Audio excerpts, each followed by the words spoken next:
Good morning বন্ধুরা। এখন সকাল সকাল উঠে গেছি আর বিভিন্ন স্কুলের বাস যাওয়া স্টার্ট করে দিয়েছে। আজ থেকে বাবুর স্কুল স্টার্ট হয়ে গেছে। যুদ্ধের জন্য স্কুল বন্ধ ছিল। অনলাইন ক্লাস বাবুর একদমই পছন্দ হতো না। বাচ্চারা অনলাইন বলতে কিছু বোঝে না। চলুন টিফিনটা বানিয়ে নিই। এদিকে ওভেনে ননস্টিক প্যান বসিয়ে দিয়েছি, প্যানটা গরম হতে ঘি দিয়ে দিয়েছি। এদিকে মেয়ে আমার সকাল সকাল উঠে গেছে আর সকালে বাচ্চা কোল ছাড়া নিচে থাকতে চায় না, তাই কোলে করেই ভিডিও বানাচ্ছি। শর্ট ভিডিও এরকমভাবে মাঝে সাঝে করে নিই। সবসময় স্ট্যান্ড লাগানো সম্ভব হয় না। এই ভিডিওটা দেখানোর একটাই কারণ, অনেকেরই ছোট বাচ্চা আছে, ভাবছেন ভিডিও করব, কিন্তু ছোট বাচ্চার জন্য আপনারা পিছিয়ে যাচ্ছেন।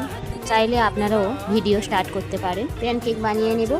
প্যানকেকের ব্যাটারটা যখন বানিয়েছিলাম আপনাদের দেখানো হয়নি।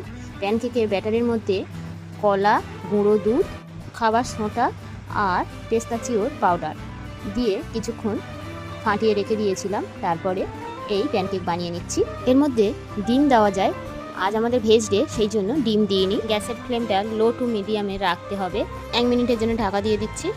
তারপরে উল্টে পাল্টে ভেজে নিয়েছি। প্যানকেকগুলো খুব নরম হয় আর খেতে খুবই টেস্টি হয়।